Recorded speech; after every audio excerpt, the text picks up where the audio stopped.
ஓம் நம சிவாய நமக. தென்னாடுடைய சிவனே போற்றி, எந்நாட்டவர்க்கும் இறைவா போற்றி. தினமும் நம்ம காகத்திற்கு உணவு வைத்து விட்டு நம்ம சாப்பிடும் பொழுது அந்த பலனானது நமக்கு பெரிய லெவலில் இருக்கும் அப்படிங்கிறத நம்ம உணர்ந்து கொள்ளணும். காகத்திற்கு தினமும் காலையில் நம்ம சாதம் வைப்பதனால நம் வாழ்க்கையில் எவ்வளவு கஷ்டங்களில் நம்ம இருந்தாலும் அது நமக்கு சரியாகி விடும் அப்படிங்கிற அந்த பாக்கியம் நம்மளுக்கு உண்டாகும். காகம் பார்த்திங்கன்னா நம்மளுடைய முன்னோர்களின் வடிவமாகவே பார்க்கப்படுகிறது. அதோடு நம் முன்னோர்களுக்கு வழிபாடு நடத்தும் போது முன்னோர்கள் காக்கை வடிவில் வந்து வழிபாட்டில் கலந்து கொள்வதாகவும் பெரியவர்கள் கூறுவது நம்ம தெரிஞ்ச ஒன்றாக இருக்கின்றது. அமாவாசை விரதம் இருப்பவர்கள் பார்த்திங்கன்னா தன்னுடைய விரதத்தை முடித்து கொள்வது அப்படிங்கிறது, நிறைவு செய்வது காக்கைக்கு உணவு அளிக்கும் பொழுது தான் அந்த நிறைவானது பெறுகின்றது அப்படிங்கிறத நம்ம இந்த இடத்துல உணர்ந்து கொள்ளணும். காக்கைக்கு உணவு வைத்து காக்கை சாப்பிட்டதற்கப்புறம் நம்ம அவ்வாறான உணவை நம்ம சாப்பிடும் பொழுது அது நமக்கு மிகுந்த நலனை கொடுக்கும் அப்படிங்கிறதான். காக்கைக்கு மற்ற பறவைகளை விட நமக்கும் காகத்திற்கும் ஒரு ஒற்றுமை இருக்குது அப்படிங்கிறத நம்ம உணர்ந்து கொள்ளணும். மனிதர்களோடு எப்பொழுதுமே ஒன்றிற கலந்து வாழ்கின்ற பறவையாக காகமானது நம்ம பார்க்கப்படுகிறது. அனைத்து வீடுகள்லையுமே வந்து காலையில் காகமானது கரையும் பொழுது அது மிகவும் ஒரு நல்ல பலனை கொடுக்கும் அப்படிங்கிறத நம்ம உணர்ந்து கொள்ளணும். அதனால் பார்த்திங்கன்னா காகத்திற்கு உணவு வைக்கிறது, காகம் வந்து நம்ம வீட்டில் கத்திக்கிட்டு இருக்கு அப்படிங்கிறதுக்காக நம்ம அதை வேறு ஏதோ அர்த்தத்தில் நம்ம நினைத்து கொண்டு அதை விரட்டுவதோ இல்லை அது தேவையில்லாத வழிகளில் துன்புறுத்துவது அப்படிங்கிற அந்த வேலைகளில் நம்ம ஈடுபடக்கூடாது. காகத்திற்கு உங்களால் முடிஞ்சது எந்த உணவாக இருந்தாலுமே நம்ம வைப்பது சிறந்தது தான். காகம்னு இல்லை, எந்த ஒரு உயிரினமாக இருந்தாலுமே நம்மை தேடி பசியோடு வரும் பொழுது அதற்கு நம்மளால் முடிந்த அந்த உணவு ஏதோ நம்மிடம் இருப்பதை கொஞ்சமாவது கொடுத்து உதவுவது மிகவும் ஒரு சிறப்பான விஷயமாக இருக்கும். அதுபோல் பார்த்திங்கன்னா காக்கை வந்து சனி பகவானின் வாகனமாகும். காக்கைக்கு உணவளிப்பதனால சனி பகவான் மகிழ்ச்சி கொள்வார். அதோடு சனி பகவானின் சகோதரராக கருதப்படுவர் தான் யமதர்மராஜர். யமதர்மராஜர் காக்கை வடிவில் வந்து மனிதர்களுடைய வாழும் இடங்களில் வந்து மனிதர்களுடைய நிலையை பற்றி அறிவார் அப்படிங்கிறது புராண கதைகளில் கூறப்படுகின்ற ஒன்றாக இருக்கின்றது. யமதர்மரே காக்கை வடிவில் வந்து சில நேரங்களில் மனிதர்களுடைய வாழ்வாதாரங்களை அவர்களுடைய நிலையையும் அறிவார் அப்படிங்கிறது புராண கதைகளில் ஒரு குறிப்பிட்டப்பட்ட ஒரு உண்மையான கருத்தாகவும் இருக்கின்றது. காகத்திற்கு நம்ம உணவு வைப்பதனால நம்மளுக்கு ஏற்பட்டின்ற அந்த கடன் தொல்லைகள் எல்லாமே நீங்கும், நமக்கு புத்திர பாக்கியம் கிடைக்கும் அப்படிங்கிறது ஐதீகம். இப்போ பார்த்திங்கன்னா நம்ம காகத்திற்கு தெருவில் வளர்கின்ற இந்த ஆதரவற்று இருக்கின்ற அந்த நாய்களுக்கு நம்ம உணவு அளிப்பது மிகவும் ஒரு சிறப்பான விஷயமாக இருக்கும். நிறைய பெண்மணிகள் நிறைய பேர் பார்த்திங்கன்னா நாய்களுக்கு தினமும் வந்து ஒரு குறிப்பிட்ட நேரத்தில் வந்து உணவளிப்பாங்க. அந்த நாய்கள் எல்லாருமே அந்த பெண்மணியோடையோ இல்லை அந்த உணவளிப்பவர்களோடையோ அப்படியே சுற்றி திரிந்து கொண்டு அப்படியே நல்ல ஒரு ஆனந்தத்தோடு பயணம் செய்வாங்க. அப்போ அவர்களுக்கு அந்த மனநிலையானது மிகுந்த ஒரு சந்தோஷத்தை கொடுக்கும். இதுதான் ஒரு உண்மையான மகிழ்ச்சியை தரும். பிறருக்கு நம்ம உணவளிக்கும் பொழுது அந்த மகிழ்ச்சியின் காரணமாக நம்மிடம் அவர்கள் பார்ப்பதும் அந்த பேசுவதும் தான் நம்மளுக்கு ஒரு வாழ்க்கையில் கிடைத்த மிகவும் ஒரு அற்புதமான மகிழ்ச்சி அப்படிங்கிறத நம்ம உணர்ந்து கொள்ளணும். எப்பொழுதுமே பார்த்திங்கன்னா இந்த உள்ள ஜீவராசிகளுக்கு நம்ம உணவளிப்பது மிகவும் ஒரு சிறப்பான விஷயமாக இருக்கும் அப்படிங்கிறத நம்ம உணர்ந்து கொள்ள வேண்டியது. அதிலும் முக்கியமாக காக்கைக்கு நம்ம முன்னோர்களுக்கு நம்ம உணவளிக்கிறோம் அப்படிங்கிறத புரிந்து கொண்டு நம்ம உணவளிக்கிறது மிகவும் ஒரு சிறப்பான விஷயமாக இருக்கும். சில நேரங்களில் பார்த்திங்கன்னா நம்ம தினமும் உணவளித்து கொண்டு இருப்போம். சில பேர் சனிக்கிழமை தோறும் மட்டும் உணவளிப்பவர்களும் இருப்பார்கள். அப்படி நம்ம செய்கின்ற இந்த உணவை பார்த்திங்கன்னா அதிகாலையில் எழுந்து குளித்து விட்டு இறைவனிடம் பூஜைகள் செய்வதுன்னா செய்துவிட்டு அதற்கப்புறம் நம்ம அடுப்படியில் போய் சாப்பாடு சமைச்சு அதுக்கப்புறம் பரிமாறுவது தான் சிறப்பான விஷயமாக இருக்கும். அதிகாலையில் எழுந்து நம்ம குளித்து விட்டு அதற்கப்புறம் நம்ம சாப்பாடு செய்வது தான் சிறப்பான விஷயம். இன்றைய நவீன காலத்தில் பார்த்திங்கன்னா காலையில் எழுதுறதுக்கே மிகவும் ஒரு கடினமான விஷயமாக தான் மாறிவிட்டது. ஆனால் இப்போ உள்ள பெண்கள் இதை இன்னமும் கிராமப்புறங்களில் பழக்க வழக்கமாகத்தான் இருக்கின்றனர். நகரத்திலும் ஒரு சில பெண்கள் இருக்கின்றனர். எப்போதுமே பார்த்திங்கன்னா அதிகாலையில் எழுந்து குளித்து விட்டு அன்றைய வேலையை நம்ம செய்வது சிறப்பாக இருக்கும். பிரம்ம முகூர்த்தத்தில் எழுந்து குளித்து விட்டு இறைவனை பூஜிப்பது அப்படிங்கிறது ஒரு சிறப்பான செயல் தான். இதற்கு ஆன்மீகத்துக்கும் இதற்கும் நிறைய ஒரு தொடர்பு உண்டு அப்படிங்கிறத நம்ம உணர்ந்து கொள்ளணும். பிரம்ம முகூர்த்தம் அப்படின்னாலே இறைத்தன்மை அதிகம் உள்ள நேரம் அப்படிங்கிறதையும் நம்ம புரிந்து கொள்ள வேண்டிய விஷயம். அன்றைய நேரத்தில் நம்ம எழுந்து குளித்து விட்டு இறைவனை பூஜிப்பது நம்மளுக்கு முழு பலனை கொடுக்கும் அப்படிங்கிறதையும் நம்ம முழுவதுமாக உணர்ந்து கொள்ளணும்.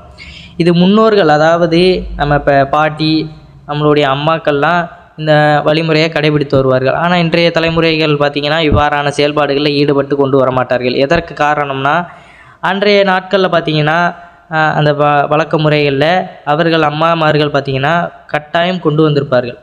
இந்த மாதிரி பெண் பிள்ளைகளுக்கு இவ்வாறான விஷயங்களை கற்றுக் கொடுத்து அவர்களும் பின்பற்றும் வகையில் அந்த கண்டிப்பும் அரவணைப்பும் அன்பும் எல்லாமே சேர்ந்திருந்து வளர்ந்ததுனால தான் இன்றைக்கும் அவர்கள் இவ்வாறான வழிகளில் கொண்டு வராங்க அப்படிங்கிறத நம்ம உணர்ந்துக்கணும். ஆனால் இன்றைய காலகட்டத்தில் நம்ம எல்லாரையுமே ஒரு தனித்து அவர்கள் பாணியில் நம்ம விட்டுறதுனால தான் அவர்கள் வேலையில் ஈடுபட்டு கொண்டிருக்கின்றனர்.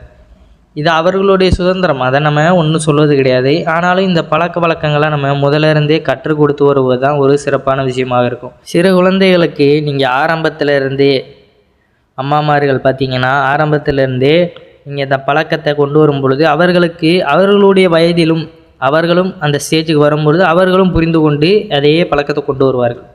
இது ஒவ்வொருவரும் நம்ம செய்யும்போது தான் அவர்களுக்கும் புரியும். இதை ஒரு வழியில் நம்ம தவற விட்டுட்டாலும் அன்றைய ஜெனரேஷன்லேருந்து அது மறந்து போயிடுது. அதனால் தொடர்ச்சியாக நம்ம இதை பழக்கப்படுத்தி கொண்டு வரும்போது இந்த ஒழுக்கமுறை அப்படிங்கிறது எல்லோருக்குமே தேவையான ஒன்று. பிற உயிர்களுக்கு உணவளிப்பது அப்படிங்கிறது தான் இந்த உலகத்திலே மிகவும் ஒரு மகத்துவமான ஒன்று. அதை நம்ம ஆரம்பத்திலே நம்மளுடைய குழந்தைகளுக்குமே பழக்கப்படுத்துவது ஒரு சிறப்பான விஷயம். இதில் ஆன்மீகத்தன்மையான நன்மைகளும் இருக்கின்றது. நம்மளுடைய வாழ்க்கை முறையிலையும் அது பயனளிக்கக்கூடியது அப்படிங்கிறத நம்ம முழுவதுமாக உணர்ந்து கொள்ளணும். சரி, இப்போ சில நேரங்களில் பார்த்திங்கன்னா நம்ம காக்கைக்கு உணவளிக்கிறோம் அப்படிங்கிற பட்சத்தில் காக்கை வந்து நிற்கும். சில நேரம் நின்று வந்துட்டு ரொம்ப நேரம் நிற்கும், ஆனால் சாப்பாடு சாப்பிடாது, ஆனால் போயிடும். அப்போ இவ்வளோ நாள் சாப்பிட்ட காக்கை ஏன் திடீர்னு சாப்பிடலை, இல்லை வேறு எதுவும் பிரச்சனையா அப்படிங்கிற அந்த மனஸ்தாபம் நமக்குள்ளே வரும். இல்லை தேவையில்லாத பயம் நமக்குள்ளே ஏற்படும். இதற்கு காரணம் பார்த்திங்கன்னா சில நேரங்களில் நம்மளுடைய முன்னோர்களுக்கு செலுத்த வேண்டிய அந்த திதி கடனை நம்ம செலுத்தாமல் இருந்ததற்கு காரணமாக அவர்கள் நம்ம மீது கொஞ்சம் மனஸ்தாபத்தில் இருப்பதனால இவ்வாறான செயல்பாடுகளில் அந்த காகமானது ஈடுபடுவதை நம்ம உணர்ந்து கொள்வது. அப்போ அதை நம்ம என்ன பண்ணணும், அவர்களுக்கு கொடுக்க வேண்டிய அந்த திதி முறையான கடன்களை நம்ம செலுத்தி விடுவது தான் நல்லது. அப்போ முறைப்படி நம்ம செலுத்திடும் அப்படிங்கிற பட்சத்தில் இவ்வாறான தவறுகள் அப்படிங்கிறது ஏற்படாது. ஏன்னா நம்ம முன்னோர்களை நம்ம நினைத்து பார்க்கணும். நம்ம வழியில் வந்தவர்கள் எப்படிப்பட்டவர்கள் அப்படிங்கிறத நம்ம நினைக்காமலே ஏதோ நம்ம வாழ்க்கையில் வாழ்கிறோம், நம்மளுக்கு கிடைக்கிது அப்படிங்கிற அந்த சந்தோஷத்துலேயே நம்ம போயிட்டுருக்கும் பொழுது அது நமக்கு எந்த வகையிலையும் ஒரு தெளிவானதை ஏற்படுத்தாது. திதி கொடுக்குறவங்களுக்கு நம்ம அந்த திதியானதை பூர்த்தி செய்து விடுவது மிகவும் ஒரு சிறப்பான விஷயமாக இருக்கும். நாம் தெரிந்தும் தெரியாமலும் செய்கின்ற பாவங்கள் அனைத்துமே நமக்கு கர்ம வினைகளாக வந்து சேரும் அப்படிங்கிறத நம்ம உணர்ந்து கொள்ளணும். நாம் செய்கின்ற நன்மைகளும் இனிமே சேர்க்காத பாவங்களும் தான் நம்மளுடைய வாழ்க்கையை அடுத்து தீர்மானிக்குது அப்படிங்கிறதையும் நம்ம முழுவதுமாக உணர்ந்து கொள்ள வேண்டிய ஒரு விஷயம். அப்போ அந்த பாவங்களையும் அந்த கர்ம வினைகளையும் நம்ம சேர்க்காமலும் கழித்து கொண்டு வரணும்னா பிறருக்கு நம்ம உதவி செய்யணும், உணவளிக்கணும். அவர்களுக்கு தேவையானதை நம்ம செய்யும்பொழுது தான் இவ்வாறான விஷயங்களில் நமக்கு நன்மைகள் ஏற்படும் அப்படிங்கிறத உணர்ந்து கொள்ளணும். நமக்கு கிடைக்கிது, பணம் கிடைக்கிது, நான் என்ன வேணாலும் பண்ணுவேன் அப்படிங்கிற அந்த எண்ணத்தில் நம்ம செயல்பட்டோம்னா ஒரு கட்டத்தில் அது எல்லாமே இருந்தாலும் அதை கூட நம்ம தொட்டு கூட பார்க்க முடியாத அளவிற்கு நம்மளுடைய உடல்நிலையானது நம்மளை வருத்தி விடும் அப்படிங்கிறத நம்ம உணர்ந்து கொள்ளணும். ஏன்னா இப்போ நிறைய பேரை பார்த்துருப்பீங்க, எவ்வளவுதான் அந்த செல்வங்கள் குவிந்திருந்தாலும் அதை அனுபவிக்க முடியாத அளவிற்கு அந்த உடல் தோற்றமானது நமக்கு மாறிவிடுகிறது. அப்போ எப்பொழுதுமே பாவங்களை நம்ம எந்த வகையிலையுமே சேர்க்காத அளவிற்கு வாழ பழகிக்கொள்வது தான் சிறப்பு. அது நமக்கு பாதிப்பை ஏற்படுத்தலைனாலும் பிற்காலத்தில் வருகின்ற நம்மளுடைய ஜெனரேஷன்களுக்கு அது நிறைய பாதிப்புகளை ஏற்படுத்தும் அப்படிங்கிறதையும் நம்ம உணர்ந்து கொள்ளணும். உலகத்தில் எல்லாத்திற்கு பின்னாடியுமே ஒரு ஆன்மீக குறிப்பும் கருத்தும் இருக்குது அப்படிங்கிறத நம்ம தெரிந்து கொள்ள வேண்டிய ஒரு விஷயம். இறை வழிபாடு அப்படிங்கிறது இறைவனால் உருவாக்கப்பட்ட ஒரு மகிமையான ஒரு வழிபாடு. அதுபோல் பார்த்திங்கன்னா நம்ம காகத்திற்கு உணவு வைக்கிறோம் அப்படிங்கிற பட்சத்தில் மாமிசம் சம்மந்தப்பட்ட அசைவ உணவுகளை வைக்கவே கூடாது எக்காரணத்தை கொண்டும். அதுபோல் எச்சில் பட்ட உணவுகளை நம்ம வைக்கக்கூடாது. சில நேரங்களில் நமக்கு தோன்றும், நம்ம காகத்திற்கு உணவு வைத்திருக்கிறோம், ஆனால் அதை மற்ற ஜீவராசிகள் வந்து சாப்பிடுதே, அது எச்சில் பட்ட உணவாக இருக்குமோ அப்படின்னு நம்ம நினைக்க வேண்டாம், அது வேறு. ஆனால் நாமளே சாப்பிட்டு சில நேரங்களில் நம்ம அந்த எச்சியை தூக்கி அதில் போட்டு இதை சாப்பிடுற மாதிரி கொடுக்குறோம் பார்த்தீங்களா, அந்த மாதிரியான தவறுகளை தான் நம்ம செய்யக்கூடாது. ஆனால் காகத்திற்கு வைத்த உணவை மற்ற குருவிகள் வந்து சாப்பிடுவது அப்படிங்கிறது அது ஒரு இயல்பான விஷயந்தான். எல்லா ஜீவராசிகளுக்குள்ளேயுமே இறைவனானப்பட்டவர் இருக்கின்றார் அப்படிங்கிறது நமக்குள்ளே தெரியும்.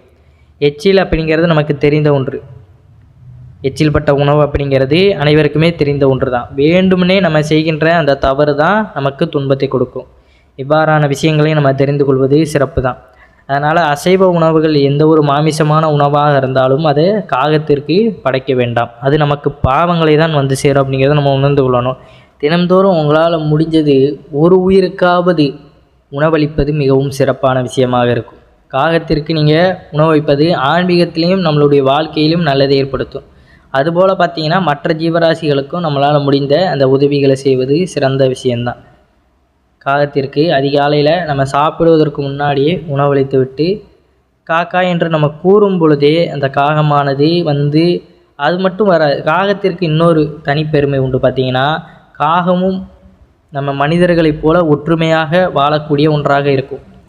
அதாவது சாப்பாடு வச்சுருக்காங்க அப்படிங்கிற பட்சத்தில் தன்னுடைய கூட்டத்தையும் கூட்டி வந்து சாப்பிடுகின்ற காக்கைகளும் உண்டு. அதுபோல் ஒரு காக்கை இறந்துட்டா கூட அந்த இடத்துல நிறைய காக்கைகள் கூடி அதற்கான அஞ்சலி செலுத்தும் அந்த வகையும் நமக்கு தெரிந்த ஒன்று தான். இதை கண்கூட பார்த்தவர்களுக்கு அதனுடைய அருமையானது கண்டிப்பாக புரிந்திருக்கும்.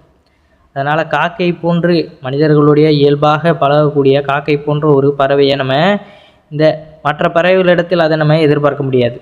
ஏன்னா காக்கைக்கு ஒரு தனி சிறப்பு இருக்கத்தான் செய்யுது. அதை நம்ம நிதர்சனமாக தெரிந்து கொள்ள வேண்டிய ஒரு விஷயம்.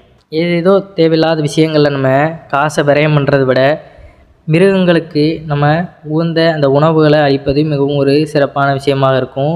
குழந்தைகளுக்கு இவ்வாறான விஷயங்களை ஆரம்பத்திலிருந்தே நீங்கள் பழக்கி கொண்டு வருவது உங்களையும் சரி அவர்களுக்கும் மேன்மையடையும். வாழ்க்கையில் அவர்களுக்கும் இளம் வயதிலே இவ்வாறான விஷயங்களை நம்ம கற்றுக் கொடுக்கும் பொழுது முதுமையிலேயும் அவர்களுக்கு வாழ்க்கையானது சிறந்த ஒரு வாழ்க்கையாக இருக்கும் அப்படிங்கிறதான் உண்மை. ஏன்னா சிறு வயதிலே அவர்கள் இவ்வாறான ஒழுக்க முறைகளை பின்பற்றி மற்ற உயிர் ஜீவராசிகளுக்கு அவர்கள் நன்மையை விளைவிக்கும் பொழுது அது ஆரம்பத்திலே பழக்கும் பொழுது முடிவிலையுமே அதே இதோட மைண்ட் செட்லேயே வருவாங்க அப்படிங்கிறதான் உண்மை. ஏன்னா எதை நம்ம விதைக்கிறோமோ அதுதான் நமக்கு பிற்காலத்தில் அறுவடையாக வரும் அப்படிங்கிறத நம்ம உணர்ந்து கொள்ள வேண்டும். அதனால் ஆரம்பத்தில் தேவையில்லாத பழக்க வழக்கங்களில் அவர்களை ஈடுபடுவதை விட்டுவிட்டு கொஞ்சம் கொஞ்சமாக இவ்வாறான விஷயங்களை கண்டிப்போடும் அதுபோல் பார்த்திங்கன்னா நிறைய அந்த பய உணர்வோடு நம்ம அவர்களிடம் கூறக்கூடாது.